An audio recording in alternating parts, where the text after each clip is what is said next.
ഇതുപോലെ മഴയുള്ള ഒരു ദിവസത്തെ വൈകുന്നേരത്തിലാണ് പ്രഭാവർമ്മയും ഞാനും ആദ്യമായി കണ്ടുമുട്ടുന്നത്.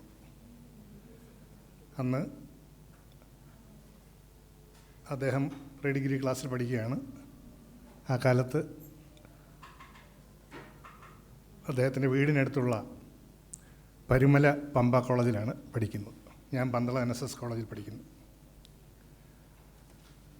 പിന്നെയും ഏതാനും വർഷങ്ങൾ കഴിഞ്ഞാണ് പുരോഗമന കലാസാഹിത്യം രൂപം കൊള്ളുന്നത്. ഇത് 76 അവസാനം ഏതാണ്ട് അടിയന്തരാവസ്ഥയൊക്കെ പിൻവലിക്കുമെന്നൊരു ചെറിയ ധാരണ സമൂഹത്തിൽ വന്ന സമയമാണ്. സാംസ്കാരിക പ്രവർത്തനത്തിനൊക്കെ ഒരല്പം സ്വാതന്ത്ര്യം കിട്ടി തുടങ്ങിയ സമയം. അപ്പോൾ അന്ന് ഞങ്ങളുടെ നാട്ടിൽ ഞാനും അദ്ദേഹവും ചെങ്ങന്നൂർ താലൂക്കിൻ്റെ 2 അതിർത്തികളിൽ ജനിച്ചു വളർന്ന ആളുകളാണ്. അപ്പോൾ ഒരു ദേശാഭിമാനി സ്റ്റഡി സർക്കിളിൻ്റെ ഒരു മീറ്റിംഗ് അവിടെ നടന്നു. അന്നൊക്കെ അതിലൊക്കെ പരിചയമുള്ള ആളുകൾക്കറിയാം, സ്ഥലത്തെ ഒരു ട്യൂട്ടോറിയലിൻ്റെ ഒരു മുറിയിലായിരിക്കും മിക്കവാറും ഇതൊക്കെ നടക്കുന്നത്. അങ്ങനെ അവിടെ ഒരു ട്യൂട്ടോറിയലിൻ്റെ മുറിയിൽ ഈ മീറ്റിംഗ് കൂടിയ സമയത്ത് നമ്മുടെ വൈലോപ്പിള്ളിയുടെ പ്രസിദ്ധമായൊരു കവിത ഉണ്ട്, 2 ഗന്ധർവ ബാലന്മാർ എന്ന് പറയുന്നത് പോലെ 2 ഗന്ധർവ ബാലന്മാർ അവിടേക്ക് പ്രത്യക്ഷപ്പെട്ടു. ഒരാൾ പ്രഭാവർമ്മയാണ്. അക്ഷരാർത്ഥത്തിൽ കവികളുടെ വഴിയാണല്ലോ ഗന്ധർവ വഴി എന്ന് പറയുന്നത്. മറ്റേ ആൾ വളരെ പ്രസിദ്ധനായ ഒരാളാണിപ്പോൾ. ഇവർ വളരെ അടുത്ത കൂട്ടുകാരായിരുന്നു, ഒരുമിച്ച് താമസിച്ചിരുന്നവരാണ്, ഒരേ ക്ലാസ്സിൽ പഠിച്ചിരുന്നവരാണ്. അത് ഇപ്പോഴത്തെ വളരെ പ്രസിദ്ധനായ കാലിഗ്രാഫിസ്റ്റ് നാരായണ ഭട്ടതിരിയാണ്. അപ്പോൾ ഭട്ടതിരിക്ക് വന്ന് ഇത്തിരി കവിത എഴുത്തുണ്ട്. ഇവർ പമ്പ കോളേജിൽ പഠിക്കുമ്പോൾ ഭട്ടതിരി പ്രഭാവർമ്മയുടെ വീട്ടിൽ താമസിച്ചാണ് പഠിച്ചിരുന്നത്. ഇവർ ഈ സെക്കൻഡ് ലാംഗ്വേജ് സംസ്കൃതമായിരുന്നു രണ്ടുപേരും. അപ്പോൾ ആ ക്ലാസ്സുകളിൽ ഒരുമിച്ച് പോവുകയും മറ്റ് അവരുടെ മുഖ്യ വിഷയങ്ങൾ വേറെയാണ്. അങ്ങനെയുള്ള ഈ 2 ആളുകൾ ആ മീറ്റിങ്ങിൽ വരികയാണ്. അപ്പോൾ അന്ന് ഞങ്ങളൊക്കെ അവിടെ ലോക്കലായിട്ടുള്ള ആളുകളെ സംബന്ധിച്ചിടത്തോളം ഇവരെ പരിചയമില്ല. പക്ഷേ പ്രഭാവർമ്മ എന്നുള്ള പേരൊക്കെ കേട്ടിട്ടുണ്ട്. കേൾക്കാനുള്ള ഒരു കാരണം, ഇത് 76 അവസാനമാണ് സംഭവം. 75 കലാകൗമുദി വാരിക ആരംഭിക്കുന്നത്. അതിൻ്റെ 1ാമത്തെ വാർഷിക പതിപ്പ് വരുന്നു. അപ്പോൾ അതിൽ കുറേയേറെ കവിതകൾ ആ വാർഷിക പതിപ്പിലുണ്ട്. അതിൽ വളരെ പ്രാധാന്യം കൊടുത്ത് ചേർത്തിരുന്ന ഒരു കവിത പ്രഭാവർമ്മയുടെ പാന്ഥൻ്റെ ഗീതം എന്ന കവിതയാണ്. അത് സാക്ഷാൽ ജി ശങ്കരക്കുറുപ്പ് ജീവിച്ചിരിക്കുന്ന കാലമാണ്. അദ്ദേഹം മുതൽ ഒരുപക്ഷെ ഏറ്റവും പ്രായം കുറഞ്ഞ ആളായ പ്രഭാവർമ്മ വരെയുള്ളവരുടെ കവിതകൾ അതിലുണ്ട്. അത് ശ്രദ്ധേയമായ വിധത്തിൽ അത് ഡിസ്പ്ലേ ചെയ്താണ് ആ കവിത കൊടുത്തിരിക്കുന്നത്. കുറേയേറെ കവിതകൾ ഒരുമിച്ച് കൊടുക്കുന്നതിനിടയിൽ തന്നെ ഒരു പ്രാധാന്യം കൊടുത്താണ് പാന്ഥൻ്റെ ഗീതം കൊടുത്തിരുന്നത്. അപ്പോൾ അങ്ങനെ കവിതയൊക്കെ ശ്രദ്ധിക്കുന്ന ആളുകളുടെ ശ്രദ്ധയിൽപ്പെട്ടിരുന്ന ഒരാളായിരുന്നു. അപ്പോൾ അതിൻ്റെ സംഘാടകർ പറഞ്ഞിതാ പ്രഭാവർമ്മ വരുന്നു. അപ്പോൾ അവരൊക്കെ ഒരു ഒത്തിരി പ്രായത്തിൽ കവിഞ്ഞ ഒരു ഗൗരവത്തോടു കൂടിയാണ് ആ യുവാവെന്ന് പറയാൻ പറ്റത്തില്ല, ആ തരുണനെ കണ്ടിരുന്നത്, അല്ലെങ്കിൽ ആ കിശോരനെ കണ്ടിരുന്നത്. അപ്പോൾ അങ്ങനെയുള്ള ഒരു കാഴ്ചയാണ് ആദ്യമായിട്ടുള്ളത്. അദ്ദേഹം വായിച്ച കവിതയെക്കുറിച്ചൊന്നും ഇപ്പോൾ ഓർമ്മയില്ല, പക്ഷേ അന്നത്തെ ആ കാഴ്ച നല്ലപോലെ ഓർക്കുന്നുണ്ട്. അതുപോലെ തന്നെ നാരായണ ഭട്ടതിരി ജീവിതത്തിൻ്റെ പല ഗതിവിഗതികളിൽ കൂടെ കടന്നു പോകുന്നതിനിടയിൽ ഇവർ 2 പേരുമായിട്ട് അന്ന് മുതൽ ഇന്നോളവും ഏറ്റവും അടുത്ത സൗഹൃദം പുലർത്താൻ എനിക്ക് കഴിഞ്ഞിട്ടുണ്ട്. എന്ന് മാത്രമല്ല, ഈ അക്കാലത്ത് അദ്ദേഹം SFIയുടെ പ്രവർത്തകനാണ് നമ്മുടെ വർമ്മ. എന്ന് മാത്രമല്ല, ചെങ്ങന്നൂർ താലൂക്ക് സെക്രട്ടറി ആയിട്ട് അദ്ദേഹം മാറി ഈ അടിയന്തരാവസ്ഥ അങ്ങോട്ട് കഴിയുന്ന സമയത്ത്. ആ ഘട്ടത്തിൽ ഈ നാരായണ ഭട്ടതിരി, ഒരുപക്ഷെ നിങ്ങൾക്ക് അദ്ദേഹത്തെ പരിചയമുള്ളവർക്ക് വിശ്വസിക്കാൻ കഴിയുമോ എന്ന് അറിഞ്ഞുകൂടാ, മാവേലിക്കര ബിഷപ്പൂർ കോളേജിൽ നിന്ന് SFIയുടെ യൂണിവേഴ്സിറ്റി യൂണിയൻ കൗൺസിലറായിട്ട് മത്സരിച്ച ആളാണ്. ഏതാനും വോട്ടുകൾക്ക് തോറ്റുപോയി. പക്ഷേ എങ്കിലും അങ്ങനെയുള്ള ഒരു സൗഹൃദ കൂട്ടായ്മയുടെ ഭാഗമായിട്ടാണ് അന്ന് ഞങ്ങൾ ഒരുമിച്ച് ഞങ്ങളുടെ സ്നേഹജീവിതം ആരംഭിക്കുന്നത്. അത് പിന്നീട് അദ്ദേഹത്തിൻ്റെ പത്രപ്രവർത്തന ജീവിതത്തിലേക്ക് കടക്കുന്ന സമയത്തും അതുപോലുള്ള സമയത്തൊക്കെ പലപ്പോഴും സാന്ദർഭികമായിട്ട് അവിചാരിതമായിട്ട് അദ്ദേഹത്തിൻ്റെ പ്രസിദ്ധമായൊരു കവിതയുണ്ട്, യാദൃച്ഛികം എന്ന് പറയുന്നത്. ആ യാദൃച്ഛികമായിട്ട് പലപ്പോഴും കണ്ടുമുട്ടുകയും ജീവിത പരിവർത്തനങ്ങളെക്കുറിച്ച്, ജീവിതത്തിൽ വരുന്ന മാറ്റങ്ങളെക്കുറിച്ചൊക്കെ പറയുകയൊക്കെ ചെയ്ത കാര്യങ്ങൾ ഞാൻ ഓർക്കുകയാണ്. ചെങ്ങന്നൂർ ബസ് സ്റ്റാൻഡിൽ വെച്ച് ഒരു ദിവസം അവിചാരിതമായിട്ട് കണ്ടുമുട്ടുമ്പോൾ വർമ്മ പറയുകയാണ്, ഞാൻ ഡൽഹിക്ക് പോവുകയാണ്. അപ്പോൾ അന്ന് അദ്ദേഹത്തിന് എനിക്കുമൊക്കെ കേരള സർക്കാരിൻ്റെ PSC ടെസ്റ്റ് എഴുതി ഗുമസ്തപ്പണി കിട്ടിയിട്ടുണ്ട്. പക്ഷേ അവിചാരിതമായിട്ട് അദ്ദേഹത്തെ കണ്ടപ്പോൾ പറയുകയാണ്, ജോലി കിട്ടിയ കാര്യമൊക്കെ ഞങ്ങൾക്കറിയാം, ചില കത്തുകുത്തൊക്കെ ഉണ്ടായിരുന്നു. എൻ പ്രഭാവർമ്മ, തുളിശാല കോയിക്കൽ, നിരണം PO എന്നുള്ള വിലാസമൊക്കെ മനസ്സിലിപ്പോഴും പറഞ്ഞു കിടക്കുകയാണ്. ആർക്കെങ്കിലും അഡ്രസ്സ് കുറിച്ച് വെക്കണമെങ്കിൽ ഒരു പക്ഷേ കാലാന്തരത്തിൽ ഈ തിരുവനന്തപുരമൊക്കെ വിട്ടിട്ട് അദ്ദേഹം വീണ്ടും അവിടേക്ക് തിരിച്ചു പോയിക്കൂടാകുകയില്ല. കാരണം കവിതയെ ഹൃദയത്തിൻ്റെ ഒരു രേഖയായിട്ട് വായിച്ചെടുക്കാൻ കഴിയുമെങ്കിൽ അതിനുള്ള സാധ്യതയാണ് ഞാൻ കാണുന്നത്. അപ്പോൾ അങ്ങനെയുള്ള പല മുദ്രകളും ഹൃദയത്തിൽ പതിഞ്ഞിട്ടുള്ള ഒരാളാണ് പ്രഭാവർമ്മ. അതുപോലെ തന്നെ അക്കാലത്ത് എനിക്ക് വലിയൊരു മറക്കാനാവാത്ത ഒരു സംഭവം കൂടി ഉണ്ടായിട്ടുണ്ട്. അതിൽ പ്രഭാവർമ്മ സാക്ഷിയല്ല. 1980 കേരള യൂണിവേഴ്സിറ്റി യൂണിയൻ യുവജനോത്സവം നടക്കുകയാണ്. കോട്ടയത്താണെന്നാണ് എൻ്റെ ഓർമ്മ. അപ്പോൾ ഈ അടിയന്തരാവസ്ഥയ്ക്ക് ശേഷമുള്ള യൂണിവേഴ്സിറ്റി യൂണിയൻ തിരഞ്ഞെടുപ്പും അതേ തുടർന്നുണ്ടായ പ്രവർത്തനങ്ങളുമൊക്കെ കേരളത്തിൻ്റെ സാംസ്കാരിക അന്തരീക്ഷത്തിലും രാഷ്ട്രീയ ചരിത്രത്തിലുമൊക്കെ വളരെ പ്രധാനപ്പെട്ട പങ്കുവഹിച്ച സംഭവങ്ങളാണ്. കാരണം കേരള യൂണിവേഴ്സിറ്റി യൂണിയൻ സുരേഷ് കുറുപ്പ് പ്രസിഡൻ്റാവുന്നു. കാലിക്കറ്റ് യൂണിവേഴ്സിറ്റിയിൽ ഇപ്പോഴത്തെ CPMൻ്റെ നിതാന്ത വിമർശകനായ NP ചേക്കുട്ടി പ്രസിഡൻ്റാവുന്നു. അങ്ങനെയൊക്കെയുള്ള സംഭവങ്ങളൊക്കെ നടക്കുന്ന കാലമാണ്. അപ്പോൾ അക്കാലത്ത് തന്നെ ഈ പ്രഭാവർമ്മയും ഞാനുമായിട്ട് പരിചയപ്പെട്ടു തുടങ്ങിയ ആ അടിയന്തരാവസ്ഥയുടെ അവസാന ഘട്ടത്തിൽ തന്നെ എനിക്ക് കടമനിട്ട രാമകൃഷ്ണനുമായിട്ടും അടുത്ത് പെരുമാറാനുള്ള അവസരമുണ്ടായി. അപ്പോൾ അദ്ദേഹത്തെ ഇടയ്ക്കിടയ്ക്ക് വീട്ടിൽ പോയി കാണുക, അങ്ങനെയൊക്കെയുള്ള കാര്യങ്ങൾ അക്കാലത്തുണ്ട്. അപ്പോൾ അങ്ങനെ ഉള്ള സമയത്ത് ഒരു ദിവസം ഞാൻ അദ്ദേഹത്തിൻ്റെ വീട്ടിൽ ചെന്നു. അപ്പോൾ സാധാരണഗതിയിൽ അവധി ദിവസങ്ങളിലൊക്കെ അദ്ദേഹം ഒരുപാട് നേരം ഉറക്കമാണ് പ്രധാന പരിപാടി. അപ്പോൾ അങ്ങനെ ഉറക്കം എഴുന്നേറ്റ് വന്ന വർത്തമാനമൊക്കെ പറഞ്ഞിരുന്ന കൂട്ടത്തിൽ അദ്ദേഹം പറഞ്ഞു, എടാ ഇന്നലെ ഞാനൊരു കവിയെ കണ്ടു എന്നാണ് പറയുന്നത്. ആ കവി ഈ കവിയെ. കാരണം യൂണിവേഴ്സിറ്റി യുവജനോത്സവത്തിൻ്റെ ഭാഗമായിട്ട് നടന്ന കവിതാ മത്സരത്തിൽ 1ാം സമ്മാനം കിട്ടിയത് പ്രഭാവർമ്മയ്ക്കാണ്. നദീതീരത്തിൽ എന്നായിരുന്നു ആ കവിതയുടെ പേര്. അന്ന് ഈ 80 അപ്പോഴേക്കും ഏതാണ്ട് 70കളുടെ തുടക്കം മുതൽ മലയാളത്തിൽ മുക്തഛന്ദസ്സിലുള്ള രചനകൾ പ്രാബല്യമാർജിച്ചു കഴിഞ്ഞു. അപ്പോൾ വളരെ പാരമ്പര്യനിഷ്ഠമായ രീതിയിലുള്ള വൃത്തബദ്ധമായ ഒരു കവിതയാണ് പ്രഭാവർമ്മ എഴുതിയത്. വിഷയം കൊടുത്തതും കടമനിട്ടയാണ്. അദ്ദേഹം ഈ നദി ഒഴുകുന്നു അങ്ങനെയുള്ള കവിതകളുടെയൊക്കെ മനസ്സിൽ ഉരുത്തിരിഞ്ഞു വരുന്ന സമയമാണ്. അപ്പോൾ അതുകൊണ്ട് ആ വിഷയം കൊടുത്തത് അദ്ദേഹമാണ്. അപ്പോൾ അദ്ദേഹം പറഞ്ഞു, നല്ല ഗംഭീരമായ കവിതയാണ്. എൻ്റെ ധാരണ, ഞാൻ ധരിച്ചിരിക്കുന്നത് ശരിയാണെങ്കിൽ ബാലചന്ദ്രൻ ചുള്ളിക്കാട്, വിജയലക്ഷ്മിയൊക്കെ ആ മത്സരത്തിലുണ്ടായിരുന്നു. അവർ വർമ്മയ്ക്ക് താഴെയുള്ള സമ്മാനങ്ങളാണ് നേടിയിരുന്നത്. തൊട്ട് മുൻ വർഷം വിജയലക്ഷ്മിക്ക് 1ാം സമ്മാനം കിട്ടിയിരുന്നു. അങ്ങനെയൊക്കെയുള്ള ഒരു കാലഘട്ടമാണ്. അപ്പോൾ അങ്ങനെ കടമനിട്ടയുടെ വലിയൊരു സർട്ടിഫിക്കറ്റ്, എനിക്ക് പ്രഭാവർമ്മയായിട്ടുള്ള പരിചയമൊന്നും അദ്ദേഹത്തിന് അറിഞ്ഞുകൂടാ, സാന്ദർഭികമായിട്ട് പറഞ്ഞതാണ്. ഞാൻ ഇക്കാര്യം വളരെ വളരെ കാലത്തിന് ശേഷമാണ് ഒരിക്കൽ പ്രഭാവർമ്മയോട് സൂചിപ്പിച്ചത്. ഇങ്ങനെയൊരു വർത്തമാനം അദ്ദേഹം അന്ന് പറഞ്ഞിരുന്നുവെന്ന്. അങ്ങനെയുള്ള ചില നിരീക്ഷണങ്ങൾ ശരിവയ്ക്കുന്ന തരത്തിലുള്ള ഒരു കാവ്യജീവിതമാണ് പിൽക്കാലത്ത് പ്രഭാവർമ്മയിലൂടെ പുഷ്കലമായി തീർന്നത്. ഒരു സപത്നിയെയും സഹിക്കാനാവാത്ത ആത്മാവാണ് സരസ്വതിയുടേത്, കവിതയുടേത്. അപ്പോൾ അത് കുടുംബജീവിതമായാലും അതുപോലെ തന്നെ നമ്മുടെ ഭൗതിക ജീവിതത്തിലെ തൊഴിലായാലും മറ്റ് സാമൂഹ്യ ബന്ധങ്ങളായാലും ഇതൊക്കെ തന്നെ, അതിലൊക്കെ നമ്മൾ ചില വിട്ടുവീഴ്ചകൾ നടത്തിക്കൊണ്ട് കവിതയെ വളരെ ഗാഢമായി ഉപാസിക്കാത്ത ഒരാൾക്ക് കാവ്യജീവിതം വേണ്ട വിധത്തിൽ വളർത്തി മുന്നോട്ട് കൊണ്ടുപോകാൻ കഴിയില്ല.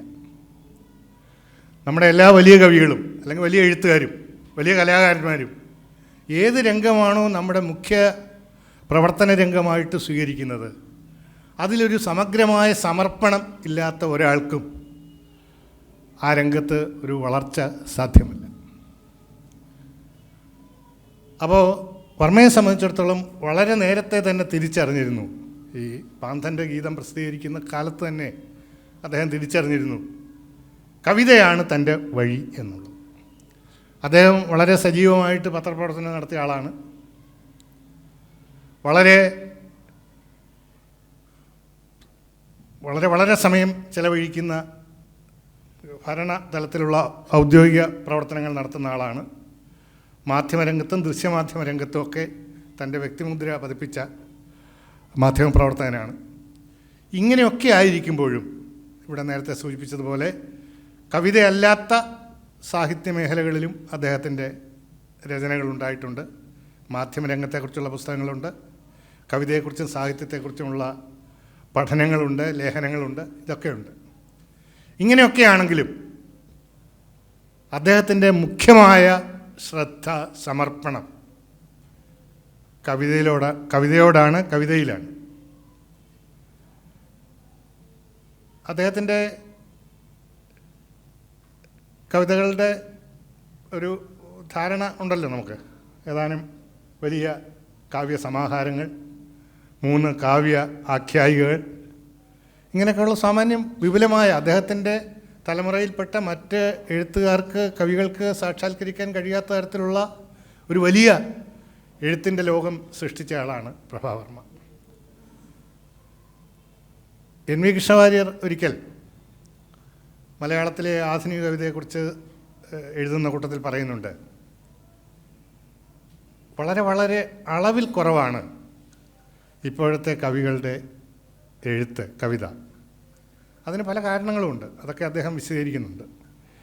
അതൊരു ആദ്യത്തെ ഒരു കാര്യമായിട്ട് പറഞ്ഞിട്ട് അദ്ദേഹം തുടർന്ന് പറയുന്നത്, അദ്ദേഹം പറയുന്നൊരു വാക്ക് കാർശ്യം എന്നാണ്. അതായത് ക്ഷീണിച്ച അവസ്ഥ, വളരെ മെല്ലിച്ചിരിക്കുന്ന അവസ്ഥ. ഈ കാർശ്യം എന്നുള്ളത് ഒരു വലിയ കവിയെ സംബന്ധിച്ചിടത്തോളം ഗുണകരമായ ഒരു കാര്യമല്ല. ധാരാളം എഴുതേണ്ടതുണ്ട്. എഴുതുന്ന എല്ലാ കവിതകളും ഉദാത്തമാകണമെന്നില്ല. പക്ഷേ തൻ്റെ മനസ്സിൽ വരുന്ന കാവ്യോചിതമായ സങ്കല്പങ്ങളും ധാരണകളും കൽപ്പനകളുമൊക്കെ വാങ്മയങ്ങളാക്കി മാറ്റുക എന്നുള്ളത് അനിവാര്യമായിട്ട് കവിക്ക് സംഭവിക്കുന്ന ഒരു പ്രക്രിയയാണ്.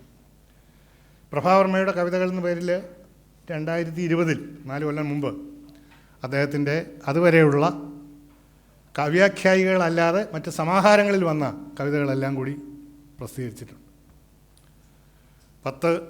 600 പേജ് വരുന്ന, അതായത് ഒരു കവിത കഴിഞ്ഞാൽ അത് അവസാനിക്കുന്നിടത്തുനിന്ന് അവിടെ അങ്ങ് വിട്ടിട്ട് അടുത്ത പേജിൽ തുടങ്ങുകയല്ല, തുടരെ അടിച്ചിരിക്കുക. പ്രസാധകരുടെ ഒരു സൗകര്യത്തിന് വേണ്ടിയാണ്, കാരണം പേപ്പർ കളയാനില്ലാത്തതുകൊണ്ട്. അത്രയും പുറങ്ങളിലുള്ളതാണ്. അതിൽ ദീർഘകവിതകൾ പലതുമുണ്ട്. അതുപോലെ തന്നെ ധാരാളമായിട്ട് കാണുന്ന ഒരു കാര്യം കുറുമൊഴി കവിതകൾ എന്ന് പറയുന്ന ഒരു ഇനമാണ്. അത് പല എഴുത്തുകാരും ചെയ്തിട്ടുള്ള ചങ്ങമ്പുഴയുടെയൊക്കെ സമാഹാരങ്ങളിൽ ചെറിയ 2 വരി 4 വരി 8 വരി ഒക്കെയുള്ള ഭാഗങ്ങൾ കാണാൻ കഴിയും. കാരണം ഒരു വലിയ കവിതയായിട്ട് ഒരു പക്ഷേ സങ്കല്പിക്കാൻ കഴിയുന്ന ഒന്നായിരിക്കാം. പക്ഷേ തൻ്റെ മനസ്സിൽ വരുന്ന ആ കൽപ്പന, ആ വരികൾ, ആ വാങ്മയം എഴുതി വയ്ക്കുന്നു. ചിലപ്പോൾ അത് പിന്നീട് വലിയ കവിതയായിട്ട് മാറിയെന്നിരിക്കാം. അല്ലെങ്കിൽ അത് തന്നെ സ്വയം പൂർണ്ണമായ ഒരു കാവ്യമായി, ഒരു കവിത 2 വരിയേ ഉള്ളെങ്കിലും, ഒറ്റ വരിയേ ഉള്ളെങ്കിലും സ്വയം പൂർണ്ണമായ ഒരു കൽപ്പനയോ കാവ്യരൂപമായി മാറിയിരിക്കാം. നമ്മുടെ പാരമ്പര്യം അനുസരിച്ച് മുക്തകങ്ങൾ വലിയ പ്രാധാന്യമുള്ള സാഹിത്യരൂപമായിരുന്നു. ലോകത്ത് തന്നെ ഹൈക്കു വളരെ പ്രധാനപ്പെട്ട വെറും 3 വരിയേ ഉള്ളൂ, വളരെ പ്രധാനപ്പെട്ട ഒരു കാവ്യരൂപമാണ്. അപ്പോൾ ഇങ്ങനെയൊക്കെയുള്ള ഒരു വലിയ സാധ്യതകളുണ്ട്. അപ്പോൾ ഗൗരവപൂർവം കവിതയെ ഉപാസിക്കുന്നവർ, കവിതയിൽ പ്രവർത്തിക്കുന്നവർ ചെറുതെന്നോ വലുതെന്നോ ഇല്ലാതെ എല്ലാ തരത്തിലുള്ള കാവ്യരൂപങ്ങളെയും പരീക്ഷിക്കുന്നു. അതുപോലെ തന്നെ വിഷയങ്ങളിലേക്ക് കടന്നാലും ചെറുതോ വലുതോ ഒരുപക്ഷേ പലതരത്തിൽ വ്യാഖ്യാനക്ഷമമായ വലിയ ജീവിത പ്രശ്നങ്ങളെയും ജീവിത സമസ്യകളെയും അവതരിപ്പിക്കുന്നതോ അങ്ങനെ അല്ലാതുള്ള ക്ഷണികമായ ഒരു ഭാവബിന്ദുവിനെ അവതരിപ്പിക്കുന്നതോ ആയിട്ടുള്ള വളരെ വ്യത്യസ്തമായ തരം രചനകൾ നടത്തുന്നതും ഇതിൻ്റെ ഭാഗമാണ്. അദ്ദേഹത്തിൻ്റെ കുറിച്ചുള്ള ഒരുപാട് വിമർശനങ്ങളുണ്ട്. ഇവിടെ തന്നെ സൂചിപ്പിക്കപ്പെട്ടു. അദ്ദേഹത്തിൻ്റെ കവിതകൾ മുഴുവൻ വിപ്ലവ കവിതകളല്ല. അദ്ദേഹത്തിൻ്റെ ബിംബങ്ങൾക്ക് ഭാരതീയ പാരമ്പര്യത്തിൽപ്പെട്ട ബിംബങ്ങളോടും നമ്മുടെ ഇതിഹാസ പുരാണാദികളിൽ നിന്നുള്ള കൽപ്പനകളോടുമൊക്കെ ഒരുപാട് ബന്ധങ്ങളുണ്ട്. ഇതൊന്നും ആശാസ്യമല്ല എന്നുള്ള ഒരു വീക്ഷണം പുലർത്തുന്ന ആളുകളുമുണ്ട്. അതുകൊണ്ടാണ് ഞാൻ പറഞ്ഞത്, അങ്ങനെയുള്ള പരിമിത വൃത്തത്തിൽ കൂടി ചിന്തിക്കാൻ തുടങ്ങിക്കഴിഞ്ഞാൽ ഒരിക്കലും ജീവിതത്തെ അതിൻ്റെ സമഗ്രതയിൽ ആവിഷ്കരിക്കുന്ന ഒരു വലിയ എഴുത്തുകാരനായിട്ട് മാറാൻ കഴിയുകയില്ല. അങ്ങനെയുള്ള ഒരു കാഴ്ചപ്പാട് എങ്ങനെ അപകടകരമായി തീരുമെന്നുള്ളതിനെക്കുറിച്ച് ഒരിക്കൽ എം സുകുമാരൻ എന്നോട് പറഞ്ഞു. ഏറ്റവും കൃത്യമായിട്ട് തനിക്കൊരു എഴുത്തുകാരൻ എന്നുള്ള നിലയിൽ ഒരു പാകത വന്ന സമയത്തിന് ശേഷം സുകുമാരൻ പൊളിറ്റിക്കലായിട്ട് മാത്രമേ ചിന്തിക്കുകയും എഴുതുകയും ചെയ്തിട്ടുള്ളൂ. മലയാളത്തിലെ ഏറ്റവും പൊളിറ്റിക്കലായിട്ട് എഴുതിയിട്ടുള്ള ആളാണ് സുകുമാരൻ. അദ്ദേഹത്തിൻ്റെ ജീവിതത്തിൻ്റെ അവസാന ഘട്ടത്തിൽ എഴുത്തൊക്കെ നിർത്തിയ സമയത്ത് മിക്കവാറും ഞങ്ങൾ കാണുമായിരുന്നു. പടിഞ്ഞാറേക്കോട്ടയിൽ അദ്ദേഹം താമസിക്കുന്ന വീട്ടിൽ പോയും അല്ലാതെയൊക്കെ ഞങ്ങൾ കാണുമായിരുന്നു. ആ സമയത്തൊക്കെ അദ്ദേഹം ഇങ്ങനെ പലതും പറയുന്ന കൂട്ടത്തിൽ പറഞ്ഞ ഒരു കാര്യം, അത് ഞാനൊരിക്കൽ അദ്ദേഹത്തെക്കുറിച്ചുള്ള ഒരു ലേഖനത്തിൽ മാതൃഭൂമിയിൽ എഴുതിയിരുന്നതാണ്. ഈ മാർസിയൻ ചിന്ത തന്നെ വല്ലാതെ ഗ്രസിച്ചു പോയതുകൊണ്ട് കഥയും നോവലുമാണ് അദ്ദേഹം എഴുതുന്നത്, പ്രധാനമായിട്ടും കഥകളാണ്. ഈ എഴുത്തിൻ്റെ ആ ഒരു വിഷയം കിട്ടിക്കഴിഞ്ഞാൽ പിന്നെ ആ ഒരു ചിന്താപദ്ധതിക്കകത്തേക്ക് അതിനെ സന്നിവേശിപ്പിക്കാനുള്ള ശ്രമമാണ്. അങ്ങനെ വന്നപ്പോൾ കുറച്ച് കഴിഞ്ഞപ്പോൾ ഈ ഒരു പരിധിക്ക് അകത്തിങ്ങനെ ചക്കുകാളയെ പോലെ, അദ്ദേഹത്തിൻ്റെ തന്നെ ഒരു കൃതിയുടെ പേരാണ്, ചക്കുകാളയെ പോലെ കറങ്ങേണ്ടി വരുന്നു. എപ്പോഴും ഒരേ കാര്യം ഒരേ രൂപത്തിൽ തിരിച്ചു മറിച്ച് എഴുതിയാൽ പറ്റത്തില്ല. അങ്ങനെ വന്ന ഒരു ആന്തരിക പ്രതിസന്ധി കൊണ്ടാണ് അദ്ദേഹത്തിന് തുടർന്ന് എഴുതാൻ കഴിയാതെ പോയത്. എന്തുകൊണ്ട് സുകുമാരൻ എഴുതാതിരുന്നു എന്നുള്ളത് ഒരു കാലത്ത് മലയാള സാഹിത്യത്തിലെ പ്രധാനപ്പെട്ട ഒരു ചോദ്യമായിരുന്നു. അതിൻ്റെ ഉത്തരം അദ്ദേഹം തന്നെ പറഞ്ഞ ഇതാണ്: ഒരേ തരത്തിലുള്ള ഒരു പ്രമേയ വൃത്തത്തിനകത്ത് കിടന്ന് കറങ്ങുന്ന തരത്തിലുള്ള ഒരു മാനസികാവസ്ഥയിലേക്ക് താൻ എത്തി. കാരണം അദ്ദേഹത്തിൻ്റെ ജീവിതം കൊണ്ട് അദ്ദേഹം അങ്ങനെ ആയിപ്പോവുകയും കൂടെ ചെയ്തു. അങ്ങനെ വന്നതുകൊണ്ട് തനിക്ക് ആ വലിയ തരത്തിൽ എഴുത്തിനെക്കുറിച്ചുള്ള സങ്കല്പങ്ങളുള്ള ഒരാളായതുകൊണ്ട് ഒരേ തരത്തിൽ ആവർത്തിച്ച് തന്നെ അനുകരിക്കുന്നത് അദ്ദേഹത്തിന് ഒരിക്കലും ഇഷ്ടമുള്ള ഒരു കാര്യമായിരുന്നില്ല. അപ്പോൾ അതുകൊണ്ടാണ് തനിക്ക് പിന്നീട് എഴുതാൻ കഴിയാതെ പോയതെന്നുള്ളത് ഒരു സ്വകാര്യ സംഭാഷണത്തിൽ സാന്ദർഭികമായിട്ട് അദ്ദേഹം ഒരു പ്രയാസത്തോടു കൂടി പറഞ്ഞു. അങ്ങനെ ഒരു കെട്ടുപാടിന് പുറത്തേക്ക് അതിനെ ഭേദിക്കാൻ കഴിഞ്ഞിരുന്നെങ്കിൽ, അതുകൊണ്ട് എഴുത്തിൽ പൊളിറ്റിക്കലായിട്ടുള്ള എഴുത്ത് വേണ്ട എന്നുള്ള അർത്ഥത്തിലല്ല ഇത് പറയുന്നത്, ഒരു വൃത്തത്തിനകത്ത് മാത്രം കിടന്ന് കറങ്ങിക്കഴിഞ്ഞാൽ വരുന്ന അപകടമാണ്. മറ്റ് വിഷയങ്ങളുടെ കാര്യത്തിൽ ഇത് സംഭവിക്കാറുണ്ട്. ചിലരിപ്പോൾ അവരുടെ വളരെ പ്രാദേശികമായിട്ടുള്ള കാര്യങ്ങൾ അല്ലെങ്കിൽ അവരുടെ മതാത്മകമായിട്ടുള്ള കാര്യങ്ങൾ ഇങ്ങനെയൊക്കെയുള്ള ചില വൃത്തങ്ങളിൽ നിന്നുകൊണ്ട് മാത്രം എഴുതുന്ന ആളുകളുണ്ട്. അവർക്കും അതിൻ്റേതായ പരിമിതികൾ വരും. അങ്ങനെയല്ലാതെ ഇതെല്ലാം ജീവിതത്തിൻ്റെ ഭാഗങ്ങളാണ്. ഇതെല്ലാം ജീവിതത്തിൽ ഒരു മനുഷ്യൻ അഭിമുഖീകരിക്കുന്ന യാഥാർത്ഥ്യങ്ങളാണ്. ഇതെല്ലാം തൻ്റെ മനസ്സിൽ മുദ്രകൾ പതിപ്പിക്കുന്നു. ഇതെല്ലാം തൻ്റെ മനസ്സിൽ നടക്കുന്ന രചനാപരമായ പ്രക്രിയയിൽ പങ്കാളിത്തം വഹിക്കുന്നു. ഏതെല്ലാം തരത്തിലുള്ള വസ്തുക്കൾ ചേർന്നുകൊണ്ടാണ് നമുക്ക് ഒരു ഭക്ഷണ പദാർത്ഥം ഉണ്ടാക്കുന്നത്. എത്ര ലളിതമായ വിഭവമാണെങ്കിൽ പോലും അതിൽ പലതരത്തിലുള്ള വസ്തുക്കൾ, പലതരത്തിലുള്ള ധാന്യങ്ങൾ, രുചിക്കൂട്ടിന് വേണ്ടി വരുന്ന രസങ്ങൾ, ഇതെല്ലാം ചേർന്നുകൊണ്ടാണ് അവസാനം അതുണ്ടായി വരുന്നത്. ഇത് കവിതയിലും ബാധകമാണ്, സാഹിത്യത്തിലും ബാധകമാണ്. ആസ്വാദനം എന്നാണല്ലോ പറയുന്നത്. സ്വദിക്കുക എന്ന് വെച്ചാൽ രുചിക്കുക എന്നാണ്. ഭക്ഷണത്തോട് ബന്ധിപ്പിച്ചാണ് ഇന്ത്യൻ സാഹിത്യമീമാംസയിലെ മിക്കവാറും എല്ലാ പരികൽപ്പനകളും, സാഹിത്യ വിശകലനത്തിൻ്റെതായ പരികൽപ്പനകളും രൂപപ്പെട്ടിട്ടുള്ളത്. അത് ഈ ഒരു യാഥാർത്ഥ്യത്തെ ആവിഷ്കരിക്കുന്നതാണ്. കാവ്യം അന്നമയ രസം എന്ന് പറയുന്ന ഒരു സങ്കല്പം തന്നെ അതിനെ സംബന്ധിച്ചുണ്ട്. അപ്പോൾ ഈ തരത്തിൽ താൻ ജീവിക്കുന്ന ലോകത്തിൻ്റെ, താൻ ചുവടാഴ്ത്തി നിൽക്കുന്ന ഭൂമിയുടെ മണ്ണിൻ്റെ ആഴങ്ങളിലേക്ക് വേരാഴ്ത്തി ലവണരസങ്ങൾ ഉൾക്കൊണ്ട് അതിനെ താൻ ജീവിക്കുന്ന ലോകത്തിൻ്റെ വിശാലമായ ആകാശത്തിലേക്ക് ചില്ലകൾ വീശി പടർന്ന് ആ ഇലകളിലൂടെ സ്വാംശീകരിച്ച സൂര്യപ്രകാശത്തിലും വായുവിലും വെച്ച് രാസപ്രക്രിയ നടത്തി, താൻ അറിയാതെ നടക്കുന്ന ഒരു രാസപരിണാമ പ്രക്രിയയിലൂടെ ഫലങ്ങളായിട്ട്, പൂക്കളായിട്ട് പ്രകൃതിയിലേക്ക്, നമ്മുടെ ചുറ്റുപാടുകളിലേക്ക് നമുക്ക് വേണ്ടി തയ്യാറാക്കി തരുന്ന ആ വലിയ എഴുത്തുകാരുടെ ധർമ്മം നിർവഹിക്കുന്ന ഒരാളാണ് പ്രഭാവർ. ഞാനിവിടെ സൂചിപ്പിച്ചല്ലോ ഈ കുറുങ്കവിതകളെക്കുറിച്ച്. അതുപോലെ തന്നെയാണ് അദ്ദേഹത്തിൻ്റെ വലിയ കവിതകൾ. വളരെ കുറച്ച് ആളുകൾ നമ്മുടെ കാലഘട്ടത്തിലെ, അല്ലെങ്കിൽ കഴിഞ്ഞ ഒരു 20-ാം നൂറ്റാണ്ടിൻ്റെ രണ്ടാം പകുതിയിലെ വളരെ പ്രധാനപ്പെട്ട പല കവികൾക്കും സംഭവിച്ചിട്ടുള്ള ഒരു പരിമിതി, അവർ വലിയ കവിതകൾ എഴുതാൻ തയ്യാറായില്ല എന്നുള്ളതാണ്. വൈലോപ്പിള്ളിയെ പോലുള്ളവർ കുടിയൊഴിക്കൽ പോലുള്ള കൃതികൾ കൊണ്ട് ആ പരിമിതിയെ ഭേദിക്കുന്നുണ്ട്. അല്ലെങ്കിൽ ഇടശ്ശേരിയെ പോലുള്ളവർ കഥാത്മകമായ കവിതകൾ, കാവിലെ പാട്ട് പോലുള്ള കവിതകൾ വലിയ വലിപ്പമില്ലെങ്കിലും വലിയ കവിതയുടേതായ ഒരു ആന്തരിക ഗൗരവമുള്ള രചനകളാണ്. നമ്മുടെ ഇപ്പോൾ തന്നെ ജീവിച്ചിരിക്കുന്ന പ്രമുഖരായ പല കവികൾക്കും അത് കഴിയുന്നില്ല എന്നുള്ളത് ഒരു വലിയ പരിമിതിയാണ്. കാരണം അവരുടെയൊക്കെ രചനകൾ എടുത്തു നോക്കുമ്പോൾ ഒറ്റയായിട്ട് പറയാമെങ്കിലും വലിയ ഒരു തരത്തിൽ ജീവിതത്തെയും തന്നിലുള്ള കാവ്യാത്മാവിനെയും സന്ദർപ്പണം ചെയ്യുന്ന തരത്തിലുള്ള രചനകൾ സൃഷ്ടിക്കാൻ കഴിയുന്നില്ല. ഈ വലിയ ലോകത്തെ വലിയ കവികളൊക്കെ, നമ്മുടെ തൊട്ടു മുമ്പിലുള്ള കവികൾ തന്നെ ഇത്തരത്തിലുള്ള വലിയ രചനകൾ നടത്തിയവരാണ്. കാൻറ്റോ ജനറൽ പോലെയുള്ള വലിയ രചനകൾ, ഇപ്പോൾ നെരൂദയ്ക്കൊപ്പമാണ് പ്രഭാവർമ്മ എന്നൊന്നും ഞാൻ അതിവാദം പറയുകയല്ല. പക്ഷേ അങ്ങനെയുള്ള വലിയ കവികളെല്ലാം അവരുടേതായ നിലയിൽ വലിയ കാവ്യങ്ങൾ രചിച്ചവരാണ്. അതുപോലെ തന്നെ സൂര്യശില. അപ്പോൾ അങ്ങനെയുള്ള രചനകൾ നമ്മുടെ വലിയ എഴുത്തുകാർക്ക് സ്വാഭാവികമായിട്ട് അങ്ങനെ ചെയ്തേ പറ്റൂ. അങ്ങനെയുള്ള ഒരു ആന്തരിക ത്വരയുടെ ആവിഷ്കാരം കൂടി നടത്താൻ കഴിഞ്ഞു എന്നുള്ളിടത്താണ് പ്രഭാവർമ്മയ്ക്ക് ഇത്തരത്തിലുള്ള അംഗീകാരങ്ങൾ വരുന്നത്. അംഗീകാരത്തിൻ്റെ കാര്യത്തിൽ കൂടിയാണ് ഞാൻ പറയുന്നത്. ഇപ്പോൾ ഒരു സമ്മാനത്തിന് ഒരാളെ നിശ്ചയിക്കുമ്പോൾ തീർച്ചയായിട്ടും അതിന് മുമ്പിൽ വരുന്ന കൃതി ഒരു വളരെ പ്രധാനപ്പെട്ട കാര്യമാണ്. അതിൻ്റെ പലതരത്തിലുള്ള അതിൻ്റെ മാഗ്നിറ്റ്യൂഡ്, അതിൻ്റെ വലിപ്പം, അതിൻ്റെ ഉള്ളിലടക്കിയിരിക്കുന്ന പല ധാരകൾ, പല സ്വഭാവങ്ങൾ, അങ്ങനെ അതെങ്ങനെ കവിതയുടെ അല്ലെങ്കിൽ സാഹിത്യത്തിൻ്റെ വലിയ സാധ്യതകളെ നിർദ്ധാരണം ചെയ്യുന്നു എന്നുള്ള ചോദ്യത്തിനുള്ള ഉത്തരം കൂടി ആ കൃതിയിൽ അടങ്ങിയിരിക്കേണ്ടതുണ്ട്. അതിനെ സാക്ഷാത്കരിച്ചു എന്നുള്ളതാണ് പ്രഭാവർമ്മയുടെ കാവ്യജീവിതത്തെ സംബന്ധിച്ചിടത്തോളം അതിന് ഇത്തരത്തിലുള്ള അംഗീകാരങ്ങൾ കിട്ടുന്നത്. ഇത് നമ്മളെ സംബന്ധിച്ചിടത്തോളം ഇത് ഒരു വ്യക്തിക്ക് കിട്ടിയ ഒരു അംഗീകാരമല്ല, മലയാളത്തിലെ ഒരു കവിക്ക് കിട്ടിയ ഒരു അംഗീകാരമായിട്ടല്ല ഞാനിതിനെ കാണുന്നത്. മറിച്ച് മലയാളം എന്ന് പറയുന്ന ഭാഷയ്ക്ക് അഖിലേന്ത്യാ തലത്തിൽ കിട്ടുന്ന അംഗീകാരത്തിൻ്റെ ഒരു നിമിത്തമായിട്ട് പ്രഭാവർമ്മ മാറിയെന്നേ ഉള്ളൂ. അതിന് പാകത്തിലുള്ള ഒരു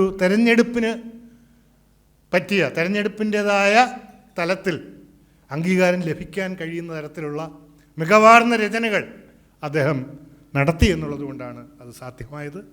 അങ്ങനെയുള്ള രചനകൾ അദ്ദേഹത്തിന് സാധ്യമായത് ഈ കവിത എന്ന് പറയുന്ന ആ ഉപാസനാമൂർത്തിക്ക് വേണ്ടിയുള്ള സ്വയം സമർപ്പണത്തിലൂടെയാണ്. വാസ്തവത്തിൽ ഒരു സമ്മാനം കൊണ്ടൊന്നും തീരുന്നതല്ല കവിതയുടെ കാര്യം, അത് ജീവിതമാണ്, അവസാന ശ്വാസം വരെ തുടരുന്ന ഒന്നാണ്. തീർച്ചയായിട്ടും പ്രഭാവർമ്മയ്ക്ക് ദീർഘകാലം ഈ കവിതാരചനയുടെ അശാന്തമായ മനസ്സുണ്ടാകട്ടെ എന്ന് മാത്രം ആശംസിച്ചുകൊണ്ട് ഞാൻ അവസാനിപ്പിക്കുന്നു. പ്രിയപ്പെട്ട സുഹൃത്തേ, നമസ്കാരം. നിങ്ങൾക്കും നമസ്കാരം.